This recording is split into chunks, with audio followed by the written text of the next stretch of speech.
Assalamualaikum warahmatullahi wabarakatuh. Berkata musannif rahimahullahu ta'ala dalam bab berkenaan solat sunat sebelum asar, solat sunat sebelum sembahyang fardu asar, maka di sana ada kelebihan ataupun fadilat yang disebutkan dalam riwayat Imam Ahmad, riwayat Imam Daud dan Imam Tirmizi. Yang pertama sekali, kelebihan solat sunat sebelum asar ini iaitu mendapat rahmat Allah Subhanahu wa ta'ala. Apa makna rahmat? Rahmat maknanya kasih sayang Allah. Orang yang dapat mengerjakan solat sunat sebelum asar ini, sebelum sembahyang fardu asar, dia dapat melaksanakan mengerjakan solat sunat asar. Fadilatnya yang pertama antaranya dia mendapat rahmat kasih sayang Allah Subhanahu wa ta'ala. Seperti mana yang disebutkan dalam riwayat An Ibni Umar radhiyallahu ta'ala anhuma qala Rasulullah sallallahu alaihi wasallam rahimallahu imra'an shalla qabla al-'asri arba'an. Sadaqala Rasulullah sallallahu alaihi wasallam. Daripada Sayyidina Ibnu Umar radhiyallahu ta'ala anhuma berkata, Rasulullah sallallahu alaihi wasallam bersabda, semoga Allah merahmati orang yang solat 4 rakaat sebelum asar. Jadi ini satu amalan yang termasuk daripada amalan solat sunat rawatib, solat sunat yang mengiringi solat fardu yang kita jangan tinggalkan dan abaikan, iaitu solat sunat sebelum asar. Maka disebutkan oleh baginda Rasulullah sallallahu alaihi wasallam, orang yang dapat melaksanakan mengerjakan solat sunat asar, maka kata Rasulullah sallallahu alaihi wasallam, rahimallah, semoga Allah merahmati. Moga-moga Allah Ta'ala merahmati. Artinya bila mana orang dapat melaksanakan solat sunat asar ini, iaitu salah satu bentuk ibadah, dia dapat melakukan ketaatan kepada Allah, pasti dia akan mendapat rahmat kasih sayang Allah Subhanahu wa ta'ala.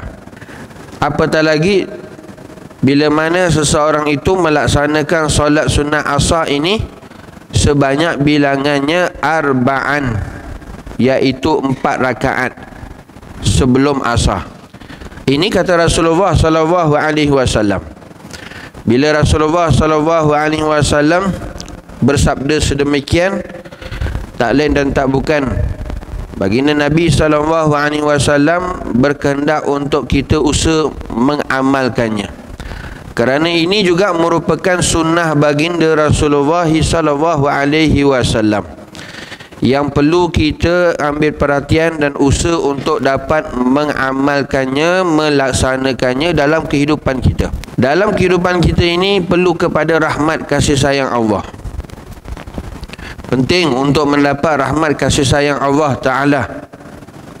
Setiap orang untuk kelangsungan dan mendapat kebahagiaan dunia dan akhirat, pastikan kehidupan kita atas dunia ini kita mendapat curahan limpahan rahmat kasih sayang Allah. Maka salah satu daripada amalan untuk kita mendapat rahmat kasih sayang Allah Subhanahu wa ta'ala antaranya iaitu melaksanakan solat sunat asar sebanyak 4 rakaat. Sembahyang sunat asar sebanyak 4 rakaat. Masuk saja waktu, maka solat sunat asar dulu sebanyak 4 rakaat, maka insya-Allah dia di antara orang yang mendapat meraih rahmat kasih sayang Allah. Apatah lagi dia buat seharian, tiap-tiap hari dia tidak meninggalkan solat sunat asar ini 4 rakaat. Apatah lagi dia buat sudah lama, sudah berbulan-bulan, sudah bertahun-tahun lamanya dia buat. Betapa banyaknya rahmat dicurahkan oleh Allah Ta'ala kepadanya. Maka sebab itu tuan-tuan, dalam kehidupan kita tiada lain apa yang kita nak daripada kehidupan kita yang memberikan ketenangan, yang memberikan ketenteraman, yang memberikan kebahagiaan, yang memberikan kekuatan kita untuk melaksanakan ketaatan ibadah kepada Allah. Tak lain dan tak bukan kita perlu mencari rahmat kasih sayang Allah Subhanahu wa taala sebanyak mana yang mungkin. Maka sebanyak mana yang kita dapat rahmat di atas dunia ini, kita mendapat kasih sayang Allah Subhanahu wa taala, bahkan apa sahaja sekalipun yang kita tidak niatkan, yang kita tidak hajatkan, pasti diberikan oleh Allah Subhanahu wa taala kepada hamba-Nya. Kepada hamba-Nya yang banyak melakukan ketaatan ibadah kepada Allah, kerana bila mana sudah menjadi kekasih Allah, maka pasti apa yang nak diberikan kebaikan oleh Allah kepada kekasihnya akan diberikan walaupun tidak dipinta, walaupun tidak diminta oleh sang kekasihnya. Ini merupakan kelebihan orang yang melaksanakan solat sunat asar 4 rakaat sebelum mendirikan solat fardu asar. Yang kedua, kelebihan yang disebutkan oleh baginda Rasulullah sallallahu alaihi wasallam, iaitu diharamkan badannya daripada api neraka. Kata Rasulullah sallallahu alaihi wasallam, man shalla arba'ah raka'atin, siapa yang dapat solat 4 rakaat sebelum asar. Man shalla arba'a raka'atin qabla al-asri, siapa yang solat 4 rakaat sebelum asar, haramallahu badanahu 'alan nar, Allah akan mengharamkan badannya, yakni diri dia, daripada api neraka. Hadis riwayat Imam Haythami dalam Majma', dan beliau mengatakan Al-Imam Tabrani meriwayatkan dalam Al-Kabir. Ini satu kelebihan yang amat besar. Di dunia kita mendapat rahmat kasih sayang Allah. Akhirat nanti semua orang akan lalui, semua orang akan hadapinya. Suka tak suka, semua orang akan mati. Bila mati ni tuan-tuan, bila bertemu dengan Allah Subhanahu wa taala, ada 2 tempat saja. Sama ada Allah Taala akan masukkan hamba-Nya dalam syurga, ataupun Allah Ta'ala akan masukkannya hamba-Nya di dalam neraka. Ini saja 2 tempat. Kerana di dunia ini ada 2 perkara saja, dalam mana kita buat amal ibadah ketaatan kepada Allah, kita diberikan pahala. Begitu juga orang yang engkar, yang melakukan dosa dan maksiat, maka dia diberikan dosa. Maka dia bawa kepada Allah, bila mati bertemu dengan Allah, bawa pahala, bawa rahmat kasih sayang Allah, maka insya-Allah tempatnya dalam syurga.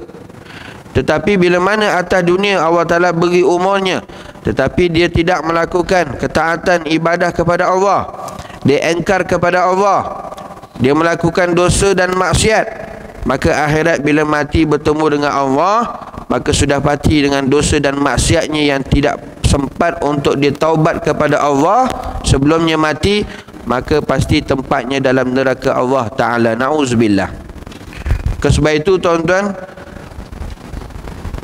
adalah dianjurkan kepada kita supaya kita pohon doa kepada Allah agar kita sebelum mati ni sempat taubat kepada Allah, sempat untuk kita meminta ampun dengan sebenar-benar keampunan.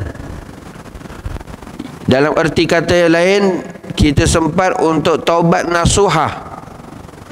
Bila kata kita sempat melakukan taubat nasuhah, yang mana taubatnya diterima oleh Allah, maka insya-Allah dosa-dosa maksiatnya diampunkan oleh Allah, dan dia tidak lagi bermudah-mudah untuk melakukan dosa dan maksiat kepada Allah.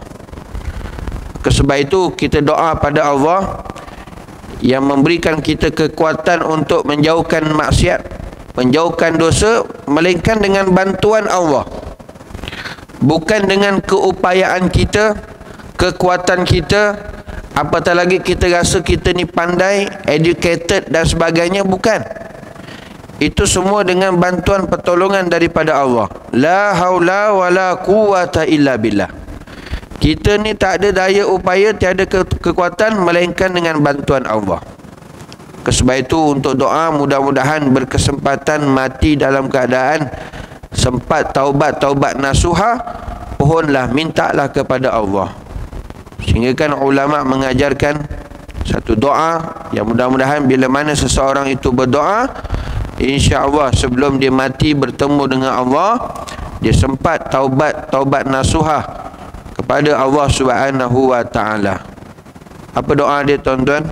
Allahumma rzuqni taubatan nasuha qablal maut. Allahumma rzuqni, ya Allah kurniakan kepada aku ya Allah taubatan nasuha, agar berikan kesempatan untuk aku taubat nasuha. Taubat nasuha qablal maut, sebelum aku dimatikan, sebelum aku mati ya Allah. Ini doa setiap kali lepas solat. Doa ni antara doa yang jangan ditinggalkan.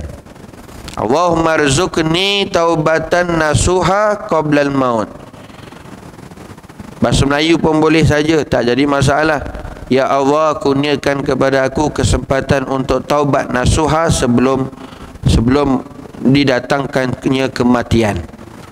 Agar kita kesempatan untuk sempat taubat, sebenar-benar taubat kepada Allah Subhanahu wa taala, dihapuskan dosa. Bila dosa kita diampunkan oleh Allah taala, bila mata kita mati nanti, kita bertemu dengan Allah taala, maka insya-Allah Allah Subhanahu wa taala akan masukkan kita ke dalam syurga dan jauhkan kita daripada api neraka. Maka itu matlamat, antara matlamat tujuan kita akhirat nanti, macam mana kita dapat terhindar diri kita daripada api neraka. Maka salah satu daripada amalan yang mana diharamkan Allah Subhanahu wa taala tubuh badan kita daripada api neraka, antara salah satu amalannya di atas dunia ini, jangan tinggalkan solat sunat asar 4 rakaat. Jangan tinggalkan. Kelebihannya sangat besar. Allah Ta'ala haramkan tubuh badan kita, diri kita ni daripada api neraka. Bila mana Allah Ta'ala haramkan tubuh badan kita, diri kita ni daripada api neraka, artinya tak lain dan tak bukan kita ni ahli syurga. Dengan usaha yang sedikit saja Allah Ta'ala bagi kita kesempatan, mudah-mudahan jangan tinggalkan amalan ini. Masuk saja fardu asar, azan saja asar, maka semayang dulu solat sunat asar 4 rakaat. Ini jaminan daripada Rasulullah. Ini Rasulullah yang sebut, man shalla 4 rakaatin qabla al-asri, siapa yang solat 4 rakaat sebelum asar, haramallahu badanahu 'alan nar, Allah Ta'ala haramkan tubuh badannya daripada api neraka. Mudah-mudahan Allah Ta'ala beri kita kekuatan untuk dapat melaksanakan solat sunat 4 rakaat sebelum asar, dan mudah-mudahan Allah Ta'ala jauhkan kita daripada api neraka, insya-Allah. Allahumma amin, amin ya rabbal alamin. Cuba tinggal lagi, pastikan kaedah pelaksanaannya, pastikan sebelum solat fardu asar dan sudah masuk waktu asar. Sudah masuk waktu asar, solat dulu solat sunat asar 4 rakaat, kemudian barulah solat fardu asar. Bilangannya tadi 4 rakaat. Kaifiat cara pelaksanaannya, tuan-tuan, ada 2 seperti mana juga yang kita terangkan sebelum ini. Kaedah yang pertama apa dia? 2 rakaat salam, 2 rakaat salam. Ini siapa nak pilih kaedah yang pertama ini, silakan. Pilih kaedah yang pertama, 2 rakaat salam, 2 rakaat salam. Contoh 2 rakaat yang pertama ni, maka lafaz niatnya usalli sunnatal asri raka'ataini lillahi ta'ala. Niatnya saja aku semayang sunat asar 2 rakaat kerana Allah Ta'ala. Kemudian salam, bangun lagi rakaat yang kedua, sama juga lafaz niatnya usalli sunnatal asri raka'ataini lillahi ta'ala. Niatnya di hati, saja aku solat sunat asar 2 rakaat kerana Allah Ta'ala. Adapun surah selepas Fatihah itu pilihan tuan-tuan, yang mudah, yang biasa dihafal dan sebagainya, boleh saja untuk dibawa di dalam solat selepas daripada setiap kali membaca Fatihah. Itu kaedah yang pertama. Ada yang nak buat kaedah yang kedua, iaitu 4 rakaat terus pun boleh. Cuma tinggal lagi bezanya dari segi tadi 2 rakaat, yang ni terus 4 rakaat disebut dalam lafaz dan niatnya sekali. Usalli sunnatal asri arba'a rakaatin lillahi ta'ala. Niatnya saja aku solat sunat asar 4 rakaat. Dia sekaligus terus, satu salam 4 rakaat kerana Allah Ta'ala. Surah yang dibaca selepas suratul Fatihah itu terpulang pada masing-masing. Yang penting mudah dan diingat untuk dibaca setiap kali selepas daripada suratul Fatihah. Tuan-tuan muslimin hadirin yang dirahmati Allah, untuk cara yang kedua, 4 rakaat sekaligus ni boleh pilih sama ada nak melakukan tahiyat awal ataupun tidak melakukan tahiyat awal. Boleh pilih saja.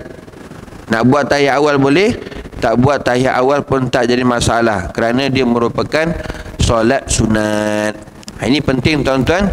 Satu kelebihan yang besar, amalan yang mudah, yang ringkas, tetapi perkara yang kurniaan, limpahan yang besar yang Allah Ta'ala beri kepada hambanya, iaitu tak ada yang tak bukan kehidupan yang dirahmati oleh Allah.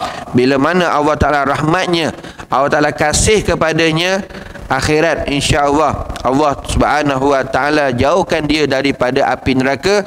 Artinya ini merupakan amalan penghindar daripada api neraka. Mudah-mudahan diberikan kita kekuatan tuan-tuan oleh Allah Subhanahu wa Ta'ala untuk dapat melaksanakannya. Tuan-tuan muslimin hadirin yang dirahmati Allah. Dan seterusnya, solat sunat sebelum solat fardu maghrib. Antara fadilat kelebihan solat sunat sebelum ataupun qabliyah maghrib ini, iaitu melaksanakan perintah Rasulullah SAW untuk solat sebelum maghrib. Artinya kelebihan yang pertama tuan-tuan, kita dapat ittiba'us sunnah, kita dapat menuruti sunnah, kita dapat menuruti perintah kehendak Rasulullah SAW. Disebutkan dalam riwayat Imam Bukhari rahimahullahu ta'ala, hadis sahih daripada Sayyidina Abdullah bin Mughaffal Al-Muzani, bahawa Nabi SAW bersabda, sallu qabla al-maghrib. Rasulullah bersabda, solatlah sebelum fardu maghrib. Hadis sahih riwayat Imam Bukhari. Jadi bila mana masuk saja fardu maghrib, masuk saja waktu solat maghrib, maka dahulukan tuan-tuan solat sunat qabliyah maghrib. Jangan terus mayang terus. Lepas azan dia turun kamat saja. Tak, bagi peluang. Bagi peluang. Kerana Rasulullah sebut dalam hadis yang sahih, sallu qabla al-maghrib. Solatlah kalian sebelum semayang fardu maghrib. Solatlah, kata Rasulullah, sebelum fardu maghrib. Jadi bila mana kita dapat mengerjakan solat sunat qabliyah maghrib sebelum semayang fardu maghrib, maka artinya kita dapat melaksanakan perintah Rasulullah SAW untuk solat sebelum maghrib.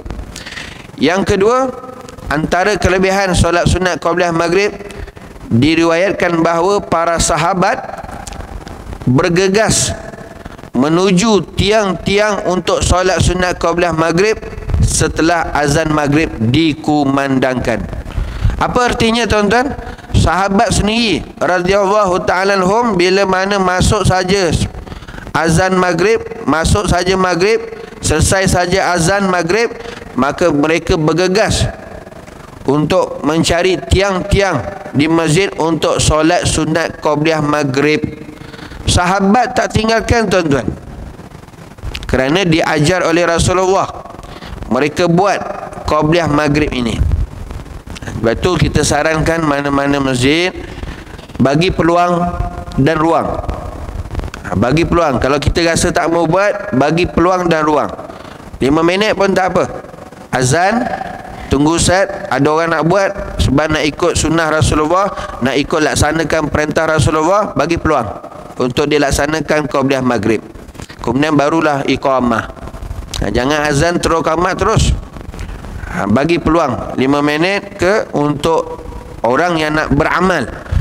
Kerana tujuan kita belajar ni ada ilmu untuk beramal, bukan untuk skip, bukan untuk pandai banyak alasan dan sebagainya. Tak, untuk kita ada ilmu ni untuk beramal. Sebab tu kata Rasulullah, badiru bil amal salih. Cepat segera kalian dalam buat amal soleh, jangan tangguh-tangguh. Maka sebab tu sahabat sendiri, Masya Allah tabarakallah, sentiasa bila mana azan saja maghrib, mereka bergegas mencari tiang-tiang untuk solat sunat qabliyah setelah mana azan dikumandangkan. Sebab tu tuan-tuan, kalau kita semayang sunat, tahiyatul masjid, qabliyah, usahakan tuan-tuan masuk masjid jangan semayang sunat tengah-tengah. Cari bahagian-bahagian tiang-tiang, semayang di dekat dengan tiang-tiang, di belakangnya ke tepinya, ataupun tepi dinding, ataupun yang paling depan sekali. Jangan masuk masjid terus tercongok kat situ. Jangan di tengah-tengah tuan-tuan. Sunnahnya cari tiang-tiang paling tepi dinding sekali ke, ataupun paling depan sekali, untuk kita mengerjakan solat sunat. Jangan di tengah-tengah tempat lalu lalang orang dan sebagainya. Kerana Rasulullah ajar para sahabat bagaimana untuk solat di masjid. Hatta solat sunat sekalipun, para sahabat akan bergegas mencari tiang-tiang. Mencari tiang-tiang ni. Semayang dekat-dekat dengan tiang ataupun belakang tiang tu, ataupun kalau tak dah penuh, tepi dinding sekali, ataupun paling depan sekali, sop yang paling depan. Kalau tengok kaedah macam ni, dia tahu ni jemaah orang belajar. Dia duduk dalam majlis ta'lim, dia mengaji, orang mengaji. Daripada amal dia tuan-tuan, kita tahu dah, tengok kealimannya, keilmuannya. Jangan duduk semayang duduk tengah-tengah congok seorang-seorang tuan-tuan. Sama ada terus pagi paling depan, ataupun cari tepi paling dinding, ataupun cari tiang-tiang. Itu kaedah dalam kita nak melaksanakan solat sunat, kerana supaya jangan ada laluan di hadapan kita bila mana ada orang lalu. Tuan-tuan muslimin hadirin yang dirahmati Allah, Sayyidina Anas bin Malik radhiyallahu ta'ala anhu berkata, kanal muazzin iza azzana qaman nasun min ashabin nabi sallallahu alaihi wasallam yabtadiruna sawari hatta yahrujan nabiyyu sallallahu alaihi wasallam wa hum kazalik yusalluna rak'ataini qabla al-maghrib wa lam yakun bainal azan wal iqamah syai'. Qala Utsman bin Jabalah wa Abu Daud an Syu'bah lam yakun bainahuma illa qalil. Kata Sayyidina Anas bin Malik radhiyallahu ta'ala anhu, apabila muazzin mengumandangkan azan, bila Pak Bilal saja azan, maka para sahabat Nabi SAW berdiri dan segera menghampiri tiang-tiang masjid untuk dijadikan sutra solat.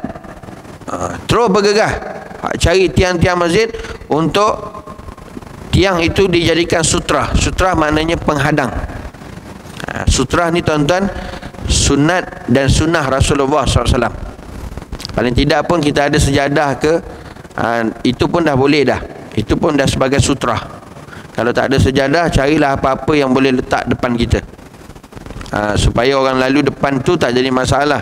Dia tidak lalu depan kita yang kita sedang solat itu.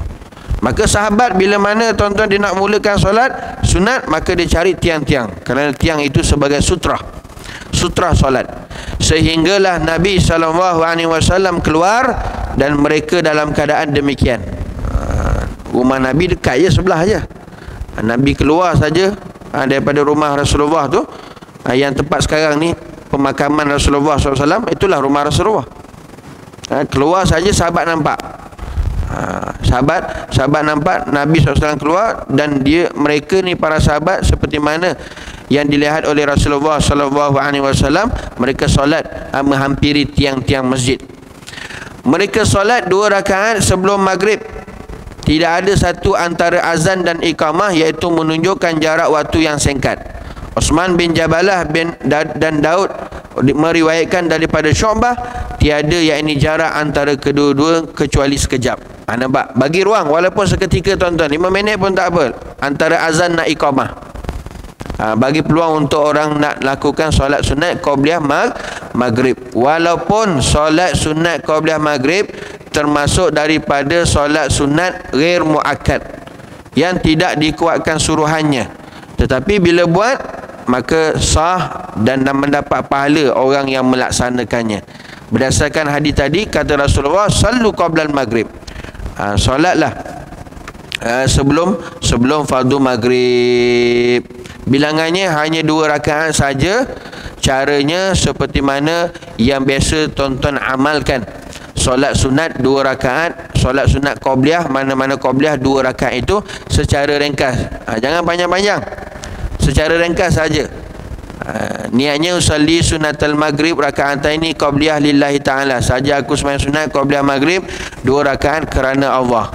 Paling ringkas tuan-tuan, jangan panjang-panjang sangat, kerana waktu maghrib ni waktu mudayya', waktu yang sempit, waktu yang singkat. Jadi dah bagi bang 5 minit tu pun alhamdulillah. Usahakan untuk melaksanakannya, kerana dia dikira sebagai menurut perintah Rasulullah SAW dan merupakan amalan juga para sahabat radhiyallahu ta'ala anhum ajma'in. Tetapi atas catatan, sekiranya bila mana kita masuk saja masjid setelah azan maghrib dikumandangkan, dan bila mana kita masuk saja ke dalam masjid dan kita agak lewat sikit dan melihat bahawa solat fardu maghrib sedang dijalankan, sedang didirikan, diimami oleh imam solat maghrib, maka hendaklah kita masuk saja masjid, terus mengikuti solat fardu maghrib secara berjamaah. Jangan pula sembahyang seorang-seorang lagi, kan? Sembahyang sunat qabliyah maghrib, sembahyang fardu maghrib sedang sedang didirikan, masuk saja masjid, tengok sembahyang fardu maghrib berjemaah sedang berjalan, maka terus masuk masjid, terus ikut solat maghrib secara berjamaah. Solat sunat qabliyah maghrib boleh saja dikerjakan selepas mengerjakan solat fardu maghrib tanpa menghilangkan fadilatnya, kerana terdapat keuzuran, iaitu imam bergegas terus mengimami solat, ataupun kita masuk memang sudah didirikan solat fardu maghrib. Jadi kita tak perlu untuk solat sunat maghrib dulu, kita terus sembahyang fardu maghrib secara berjemaah, kerana keutamaan solat fardu maghrib itu sudah didirikan, maka kita dahulukan sembahyang fardu maghrib secara berjamaah. Tuan-tuan muslimin muslimat yang dirahmati Allah, yang terakhir setelah mana kita sembahyang fardu maghrib secara berjamaah, wirid seperti biasa tuan-tuan. Kalau boleh duduk doa sekali dengan imam. Kalau tak ada urusan yang penting, maka duduk sampai habis, itu yang afdal. Lepas dah habis wirid, zikir dan doa sekali, maka jangan tinggalkan melakukan solat sunat ba'diyah maghrib, kerana solat sunat ba'diyah maghrib termasuk solat sunat yang muakkad, yang dikuatkan, ditekankan suruhannya, jangan tinggal, iaitu solat sunat ba'diyah maghrib. Secara kelebihan umum ataupun fadilah umum yang disebutkan dalam hadis-hadis terdahulu tentang kelebihan solat sunat ataupun solat sunat rawatib secara umum, di samping muazabah, iaitu amalan secara berterusan oleh Rasulullah SAW dan juga para sahabat melakukannya.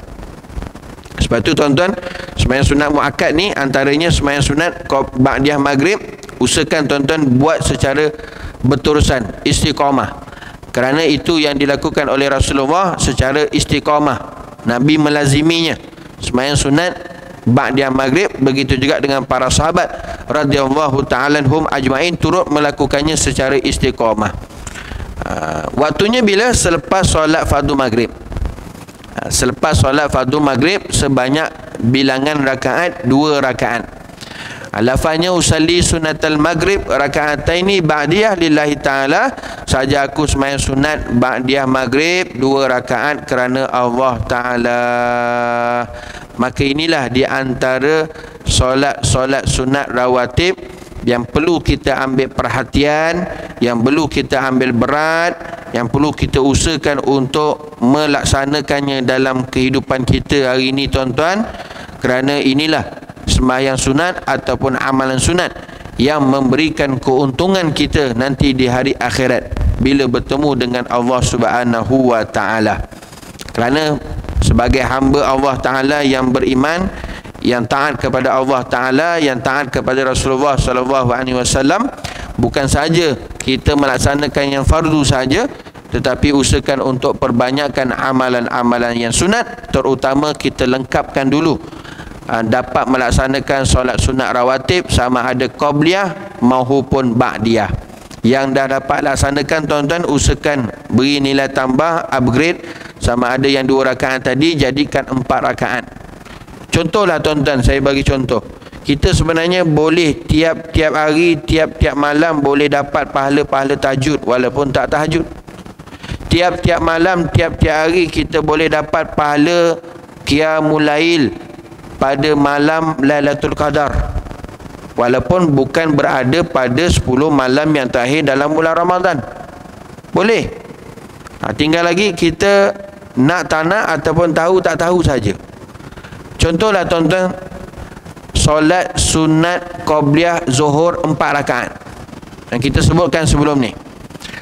Siapa yang dapat melaksanakan solat sunat qabliyah zuhur 4 rakaat hatta pada hari Jumaat sekalipun, azan saja Jumaat, dia terus melaksanakan qabliyah Jumaat 4 rakaat.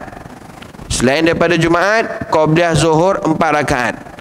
Maka kata Rasulullah SAW, orang yang dapat melaksanakan sembahyang sunat qabliyah zuhur 4 rakaat, maka diberikan pahala-pahala tahajud pada malam hari.